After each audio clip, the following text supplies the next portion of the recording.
Good morning, Hornets. Welcome to Career Chat. I'm your host, Yaren Kandas. If you're looking for internships, fellowships, and even jobs, then this is the program for you. Joining me here today is a fellow Hornet, Thalia Johnson, who is a junior here at Delaware State University, majoring in elementary education. How are you doing today? I'm good. How are you? I'm doing great. Thank you for asking.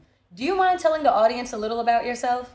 So I am a junior majoring in elementary education, and I'm currently on the DSU women's soccer team as well. An athlete as well. Yes. That's nice. How's that like? It's good so far. Yep, I'm really enjoying it. I tried out for soccer in high school and didn't make the team. I cannot run to save my life. No, it's good. Me neither. I have seen that you have an impressive resume. With that experience, I want to ask you, what advice do you give to other students in elementary education major trying to get more experience? Just put yourself out there. You know, the more practice, just like anything else, is going to give you those lessons and give you better insight on how to be a better teacher or just even educator. What resources on campus could other students in the same major utilize to get more experience?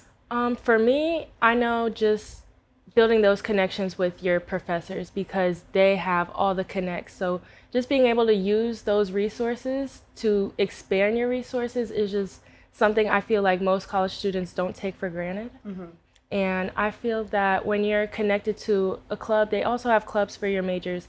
So just getting around peers who also know other resources around campus. Right, no, I definitely agree. I remember reading something that said it doesn't matter what degree you have, but it more matters about how you network. And networking is always important. And that's also why you should utilize in the Office of Career Services, because they can also help you update your resume and get you connected with the people that you need to be in your field. So for me, I used to work with children, and I seen on your resume that you used to work with children. I used to volunteer at my local mosque, and we would teach the kids Quran. I had to step away from that because I realized that I don't have the patience for kids, especially the ones with high maintenance. So how did you deal with working with kids that are high maintenance? So I want to work in urban areas or areas where they don't have too many resources. And in those areas, you see a little bit more patience not being applied to those students who may need the extra time just because they don't have the resources to get them where they need to be. Right. So I kind of just keep reminding myself like why I'm here. And I find it so important to just take a step back and put yourself in their shoes because they don't know anything unless they're taught. So you really have to work with them in different ways because the first way might not work with them. You know, I agree. That makes more sense. And kudos to you for doing that because I know a lot of people don't have the patience for that, but it does take the right kind of person for that type of patience. And lastly, my final question for you is, what inspired you to write your book, Dear Black Girl, A Woman's Letter to Every Black Girl, and what was the process like?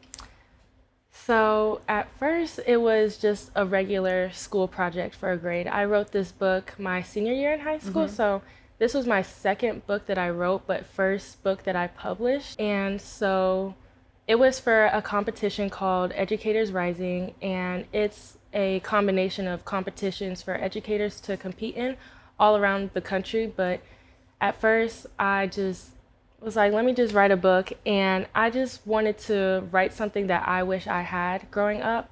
So I'm just thinking about what I didn't get in my schools, and I went to a predominantly white school, so I find it so important that you need to reaffirm these Black girls who probably don't even have books like this in their schools to give them that motivation and self-love that they're probably not going to get from reading or even the people in their life. And what motivated me to publish my book was my parents, because at first I'm like, this is just a school project, like this is all it's gonna take. But they really were like, you could really do something with this book. It could actually do something. And if other girls could read this book, then that could be like life-changing for them. So they were the main reason that I even put thought into that. I love that for you. And I agree, representation is important, especially for us being the next generation. It's important for us to put tools for the upcoming generation for representation, like you said. Great job, Thank congratulations. You. And I hope that it reaches the correct audience that you're trying to put it out there for.